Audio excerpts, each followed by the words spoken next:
ভারতের আগ্রাসনের প্রতিবাদে আগামী 11ই ডিসেম্বর ঢাকা থেকে আগরতলা অভিমুখে লং মার্চের ঘোষণা দিয়েছে বিএনপির ৩ অঙ্গ সংগঠন।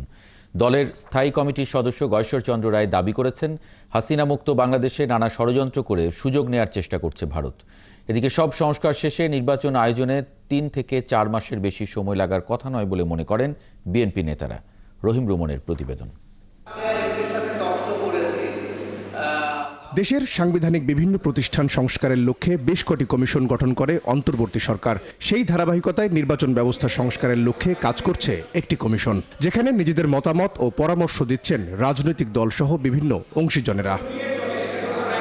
নির্বাচন ব্যবস্থা সংস্কারের লক্ষ্যে 17টি সুপারিশ করেছে জাতীয়তাবাদী দল বিএনপি। গণমাধ্যমের সামনে সেগুলো তুলে ধরতে গুলশানে আয়োজন করা হয় এই সংবাদ সম্মেলনের। নির্বাচনের জন্য প্রত্যেকটি ভোটারকে ব্যবহার করতে হয়। This must be within the jurisdiction of the election commission, not the Congress. এটা কিন্তু is a contradiction in principle, এবং আমরা সেই কন্ট্রাডিকশনকে বাতিল করার জন্য বলেছি। সরকারের সংস্কারের আরো বিভিন্ন সাইড আছে, প্রশাসনিক সংস্কার আছে, জুডিশিয়াল সংস্কার আছে, পুলিশ সংস্কার বিভাগ আছে, এগুলো সব সমন্বিত করে এটি নির্বাচন উপহার দিতে আমাদের মনে হয় না এটা খুব বেশিতে 3 থেকে 4 মাসের বেশি সময় লাগার কথা।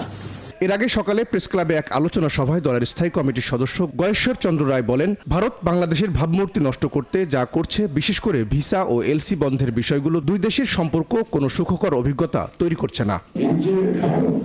যে কাজটা করছে সেটা তারা নিজেদের পায়ে নিজে উড়াল মারছে। কারণ বাংলাদেশের মানুষের চেতনা, মনোভাব তারা যদি অ্যাসাইড না করে, রিয়েলাইজ না করে, তাহলে ভারত বাংলাদেশের সম্পর্কের মধ্যে মুখামুখি।